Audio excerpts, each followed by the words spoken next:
Hello my YouTube friends, you join me on this stunning morning, and my task today is to give this CB650F, my beloved machine, a good service.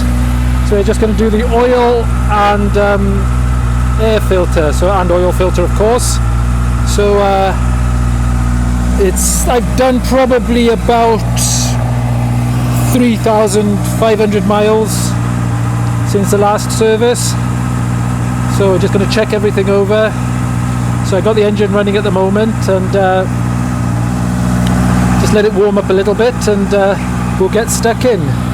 So I'm going to do what I always say not to do. I'm going to tackle the easiest job first, which I think is the oil change. I think the air filter is going to be a bit more challenging. We've got to lift the tank up, etc.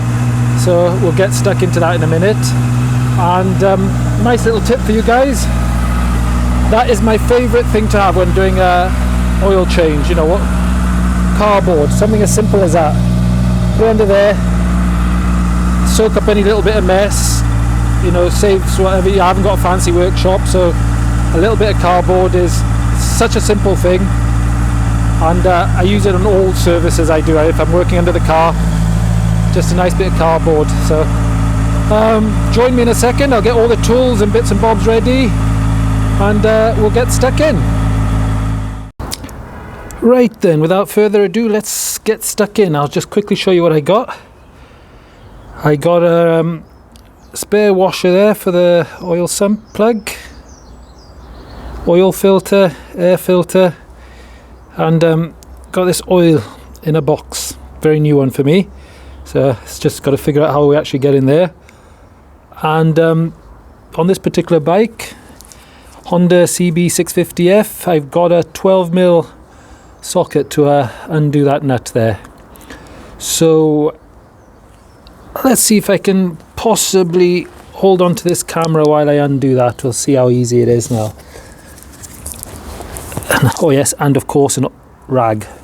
Bound to be some spillage. Right, here's asking for trouble. Holding a camera with one hand, undoing a nut with the other hand. My word, that's tight. Oh, there you go.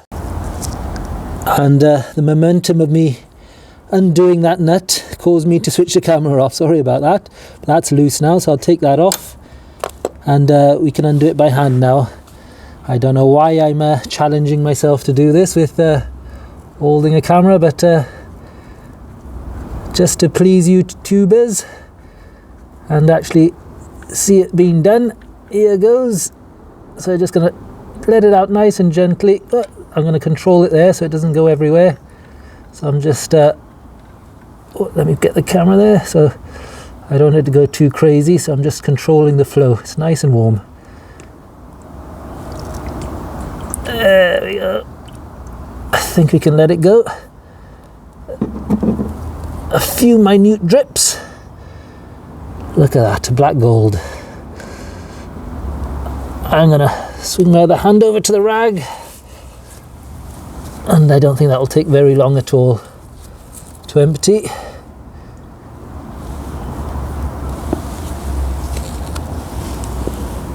There we go, it's already slowing up.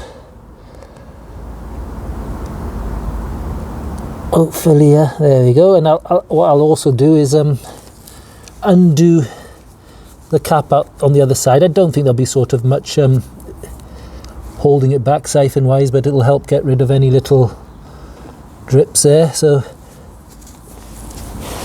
hopefully, famous last words, there's the oil filter just above. I don't know if how well we can see it on the camera. Fingers crossed, touch wood, very much doubt it. It should be hand tight. I've always done those hand tight, no tighter. And that's been doing that for, I don't know, 25 plus years and never had an issue. Just the same with the sump plug. I've never ever, not saying it's the right thing if you're not that way inclined, but I've never ever used a torque wrench. You get a feel for it. And there's some idiots there that just do them way too tight. But I've never ever had one leak, and I have done no end of oil changes. Not on motorbikes, granted, but it's the same principle on cars. and you just get a feel for it really. And it's always really frustrating when people do oil filters and sump plugs too tight. Don't understand why, but they do. So that's done. So I got to put the camera down, I'm afraid, just while I get a decent grip on that oil filter. So we'll crack on with that now. Right, I hope you can see it. I'll see if I can zoom in. There is the oil filter undone, and you can probably see quite a bit of damage on it. My worst fear was confirmed. Done way too tight. Ended up just using a pair of these adjustable pliers to get around it. Access is a bit awkward, to be honest, to get your hand in there, but it was way too tight. It needed a lot of force to get that undone. So I'm cursing whoever put that on last. So it's now, let's get the little fella off. You can see all the surprising how much more oil still coming out there. Just going to relocate that there a little bit.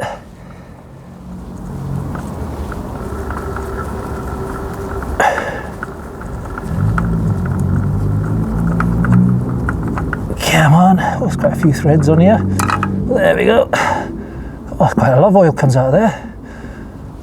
And there we have it. So we'll let that drain off. I just got the new washer to put on, and I'll be totally honest, I don't think it needs it. I think the one that's on there looks actually better than the one we're replacing it with, but I got a new one. It's not like a special copper crush washer, it's just an ordinary steel washer by the looks of it, but we've got one, so we'll change it, and I'll keep the other one spare somewhere. So I'll let that drain off, and we'll work out how to open and operate this oil in a box. So let me know if you've used this product before, if you recommend it or stay clear of it, or what you think of it. Okay, catch you in a bit. Right, I thought you might like to see this, but there's basically a perforation in the top of the box, and there's the lid in there. You pull that up, it's all in a plastic bag, and you pour your oil into the engine. And I'm just going to have a little dig around in my shed for a funnel. And a little thing I always do when putting a new oil filter on, if it's an upside down type, I've always done it, for some reason I feel it's the right thing to do. I fill the oil filter up first with oil and then screw it onto into its location there. And to me it seemed like it sort of partly primed the engine. Then you haven't got that sort of big oil void in there where the oil filter needs to fill up first. So I'm going to go have a look for a funnel, and we'll crack on with the filling. Alright, I've gone for a double funnel sort of solution on the other side. I'll show you that in a minute. I'm just going to fill up this oil filter. Genuine Honda parts, by the way. Same with the air filter there. So ideally, guys, I do need a camera person to assist me here. I pay in cups of tea if you're interested. So I'm really struggling, so I don't think I'm going to risk doing this with one hand. Shall I, just for comedy effect? We'll see how we get on. Here we go. Right, wish me luck. Nope, it's not going to happen. I can feel the weight of that. Unless I could get this filter up much higher. If I could get it up higher, I could probably risk it. Oh gosh, nope. I'm gonna play it safe and use two hands here, folks. I'm gonna put that on. I've had a good check to make sure there's no seal or anything stuck above, and it's come away with the old filter. And then I'll just, once that's filled up, I'll just smear a bit of oil. And a lot of people use the old oil. I'll use the new oil on there just to make sure when it comes to change it again, it's not stuck on too tight as well. So, and again, I'll just be using my hand tight. Nothing. I won't use any tools on that. Just hand tightness, and I'll be happy with that. So once I've done that, we'll fill the engine up with oil then. Right, folks, got the oil filter back on. this is my little setup now. I got a funnel there, and I'm going to put another funnel there. Just the angle looks a bit awkward to me there, so hopefully that will help. I think this bike is something like 2.9 litres of oil is required. Check with your own bike, obviously. And my motto is less is best. It's easy to put some more in than it is to take it out. So I always put a little bit less, check it. If it needs topping up, top it up.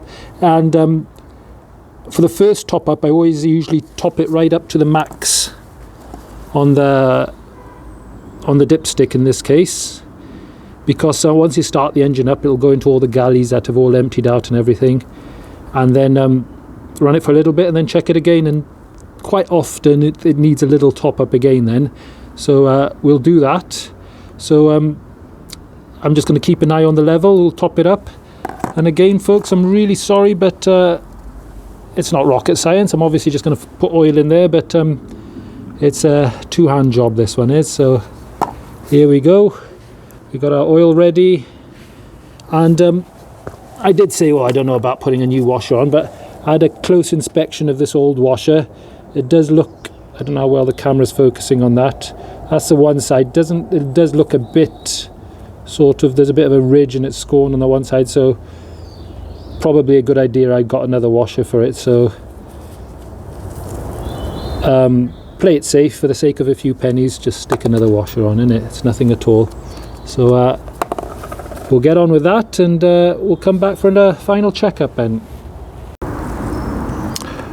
Right, with this particular bike, finger in the way, to check the oil, you put the dipstick in, but you don't screw it down. So you just put it in like that, and then check the level. So, good God, I bet you're struggling to see that. Let me see if we can get some better light on there. We are bang on the max there. So I'm going to start the bike up, run for probably no more than 30 seconds, switch it off, and then we'll check it again after a couple minutes, and then we'll crack on with the air filter. So obviously for starting it up, we want to make sure the oil fill is properly screwed on, and we'll give that a check and report back. So just as I thought, ran the bike for a few seconds, probably about 20 or so seconds, and I apologise if this isn't showing well, but it's basically barely registering on the dipstick, below minimum there.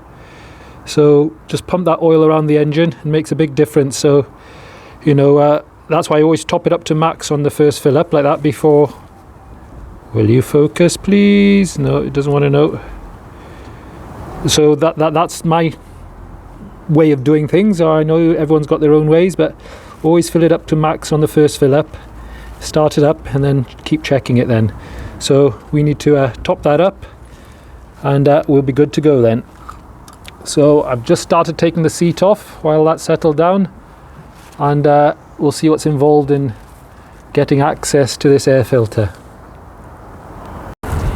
Right, I think we've got access to the air box now. So I've just had to take a couple of the plastics off the side, just hinge the tank up. I've got my homemade prop there, and I think it's just a matter of undoing those screws there. Nice little tip, guys, if you're doing this job, make sure it's not that important, but it helps. Make sure you got an empty tank of fuel, because that's really heavy, that is, actually, with a full tank of fuel in there at the minute.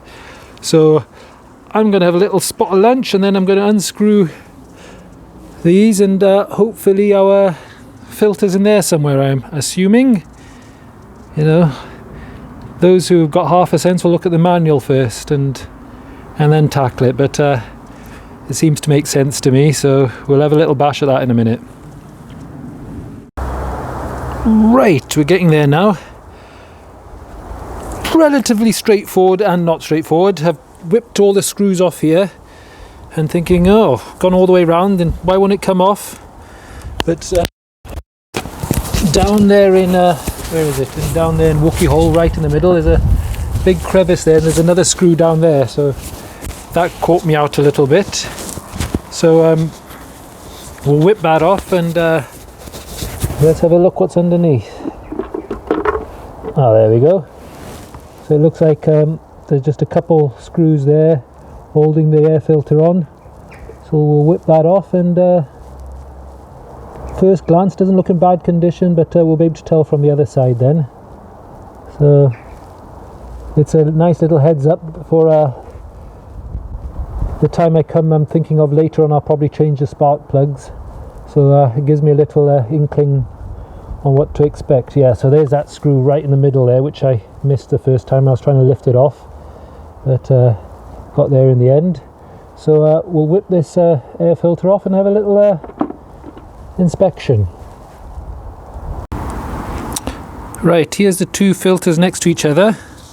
At a glance it doesn't look too bad, but then when you have a look at the other side of this, you can see it's pretty filthy and it's had its days really. So here's a new one. You can put them alongside each other, and a different colour, but you can see the difference there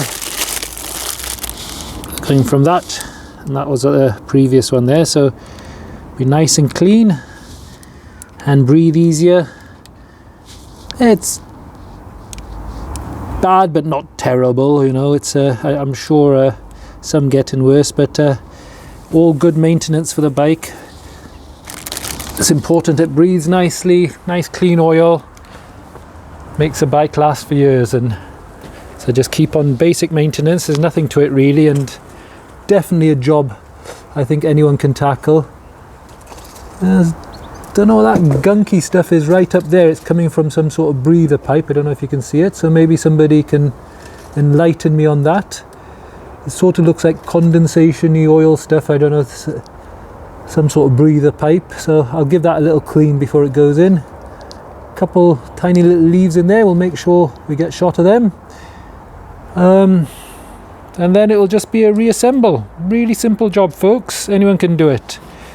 I'll just very quickly try this for size before we get too excited, but it looked more or less there we go, fits like a glove. So just a couple screws in that, put it all back together. Not a job to be frightened of, folks. So I'll get it all back together and we'll fire her up then. Right, we're all done. We've buttoned it all up together, and I haven't fired it up since I put the filter in. Not that that would make a massive difference on whether it started or not. So we've checked the oil levels spot on, so she's nice and fresh, ready for the next ride out. My next task today is, which I'm obviously not going to film, but I want to give it a really good clean, because there's been loads of salt on the roads and it drives me mad, it does. This is a freshly oiled chain, and if you go in really close, see those little brown spots? That's rust, that is. There's just so much salt on the road recently. So even with a really well oiled chain, still managing to get a few spots of rust. So let's fire it up, just for the fun of it.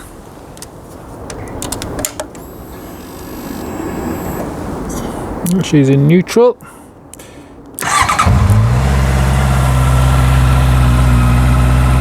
All sounds healthy, no weird noises. We'll have a quick look for some leaks, which not blowing my own trumpet, but I've never had any to this day. Have a good look at it. All nice and dry and breathing nice. So, as I always say at the end of every video, like, subscribe, share, tell your friends, join my journey, and there'll be plenty more videos, motor related, motorcycle related, DIY related, and now the summer's coming along, we'll get a few more trips on this baby. So until the next time, give you a little